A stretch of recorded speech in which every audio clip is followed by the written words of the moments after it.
সংখ্যালঘুরা ঐক্যবদ্ধ হয়ে গিয়ে বিজেপি করার অপরাধে আর এক সংখ্যালঘুর বাড়িতে আক্রমণ করছেন।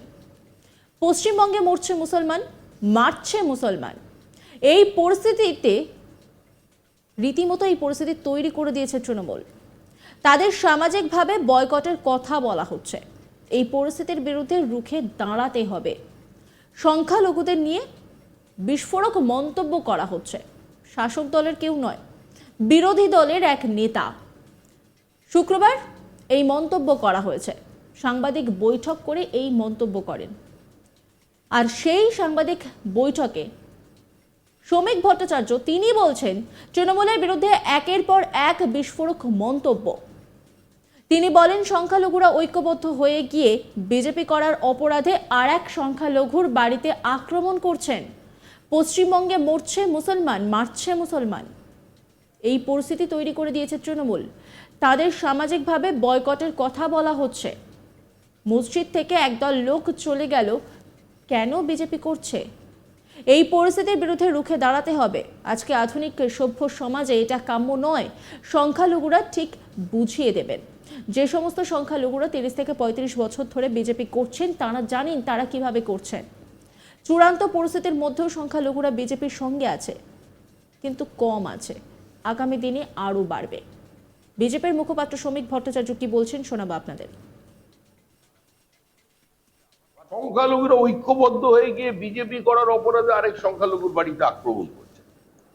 পশ্চিমবঙ্গে তো মরছে মুসলমান, মারছে মুসলমান। এই পরিস্থিতি তৈরি করে দিয়েছে তৃণমূল কংগ্রেস। তাদের সামাজিকভাবে বয়কটের কথা বলা হচ্ছে। মসজিদ থেকে গিয়ে একদল লোক গিয়ে চলে গেল, কেন বিজেপি করেছে?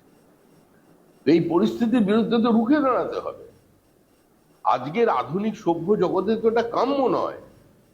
আজকের ধর্ম হলো গণতন্ত্র, আর রাজনীতি হলো উন্নয়ন। এটাই আমাদের অবস্থা। সেটা যে যেভাবে পারে বলেছেন, কোথাও কোনো অসঙ্গতি নেই। সংখ্যালঘু নেতারা বলছে যে যেখানে এরকম কথাবার্তা রাজ্যের নেতারা বলছে, আমরা যখন যাবো জনসংযোগে, এখানে তো আমরা বাধা পাবো। আমরা কি বোঝাবো মুসলিমদের কাছে? কি বোঝাবো? ঠিক বুঝিয়ে দেবেন। সংখ্যালঘু নেতারা আপনার সঙ্গে থেকে বেশি আমার সঙ্গে কথা বলেন। পশ্চিমবঙ্গে যারা সংখ্যালঘু বিজেপি করছেন, গত 30 বছর করছেন, 35 বছর করছেন, 40 বছর করছেন, তারা কিভাবে করছেন তারা জানেন। তাদের সঙ্গে আমার যোগাযোগ আছে। সংখ্যালঘুরা চিন্তিত নয়, তারা বিজেপিকে চেনে এবং চূড়ান্ত প্রতিকূল পরিস্থিতির মধ্যেও সংখ্যালঘুরা বিজেপির সঙ্গে আছেন। খুব কম আছেন, আমরা তো স্বীকার করছি না। আর আগামী দিনে আরো বাড়বে। একই সঙ্গে তিনি বলেন দুর্ভাগ্য এটাই, পশ্চিমবঙ্গের একমাত্র দল, সেই দলের মিছিল করার জন্য হাইকোর্টে যেতে হচ্ছে। কোনো গণতান্ত্রিক রাষ্ট্রে এটা কার্যত দেখা যায় না।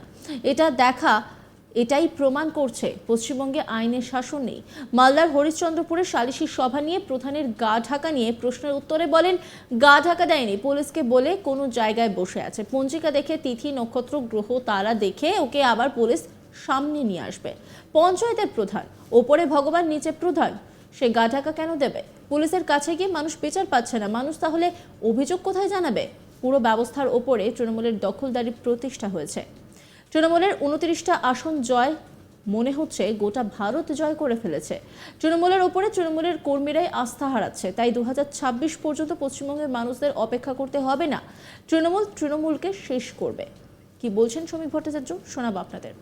দুর্ভাগ্য এটাই যে পশ্চিমবঙ্গের একমাত্র বিরোধী দল আজকে সেই দলের সেই মিছিল করবার জন্য হাইকোর্টের দ্বারস্থ হতে হচ্ছে।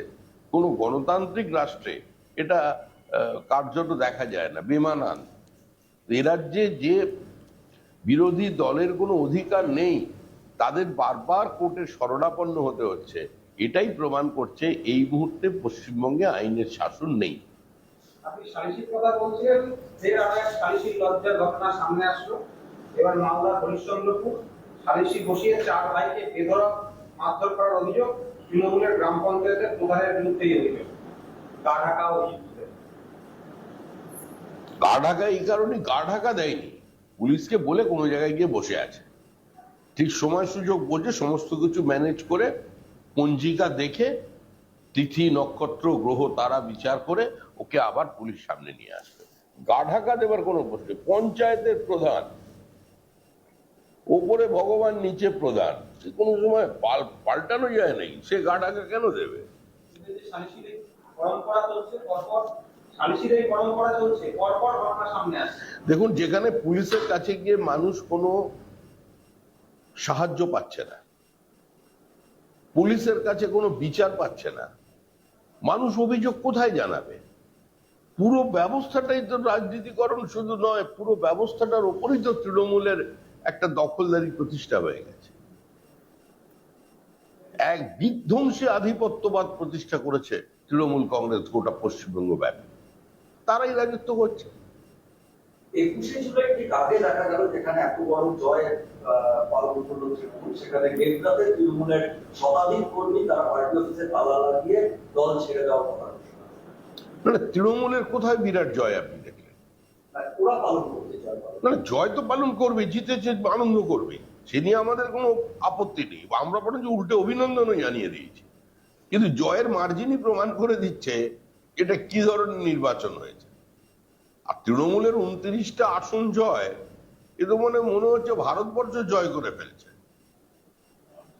কথা ছিল প্রধানমন্ত্রী হওয়ার, কিন্তু যে তিমির সেই তিমিরই, দিল কি আর মাসু সে বহে গেছে, সেটারই আর কি নমুনা বিভিন্ন জায়গায়। এরা কিভাবে দল ছেড়ে দিচ্ছে, হ্যাঁ, দল ছেড়ে দিচ্ছে, তৃণমূলের পার্টি অফিসে তালা দিয়ে তৃণমূল কর্মীরা দল ছেড়ে দিচ্ছে।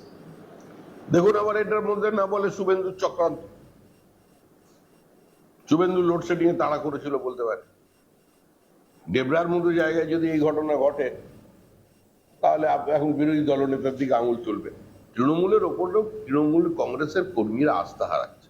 আমরা যে বারবার বলছি যে 2026 পর্যন্ত পশ্চিমবঙ্গের মানুষকে অপেক্ষা করতে হবে না, তার এটাই হচ্ছে তার ভিত্তি।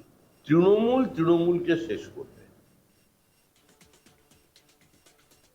সংখ্যালঘুরা ঐক্যবদ্ধ হয়ে গিয়ে বিজেপি করার অপরাধে আর এক সংখ্যালঘুর বাড়িতে আক্রমণ করছেন। পশ্চিমবঙ্গে মরছে মুসলমান, মারছে মুসলমান, এই পরিস্থিতি তৈরি করে দিয়েছে তৃণমূল। তাদের সামাজিকভাবে বয়কটের কথা বলা হচ্ছে। এই পরিস্থিতির বিরুদ্ধে রুখে দাঁড়াতেই হবে। সংখ্যালঘুদের নিয়ে বিস্ফোরক মন্তব্য সমীর ভট্টাচার্যের। শুক্রবার বিজেপির মুখপাত্র তথা রাজ্যসভার সাংসদ শ্রমিক ভট্টাচার্য সাংবাদিক বৈঠক করেন। আর সেই সাংবাদিক বৈঠকে তিনি তৃণমূলের বিরুদ্ধে একের পর এক বিস্ফোরক মন্তব্য করেন। তিনি বলেন, সংখ্যালঘুরা ঐক্যবদ্ধ হয়ে গিয়ে বিজেপি করার অপরাধে আর এক সংখ্যালঘুর বাড়িতে আক্রমণ করছেন।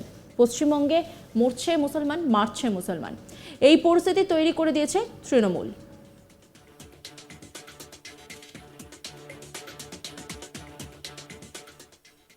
নজর রাখুন আজ তাক বাংলার ইউটিউব স্ট্রিমিংয়ে।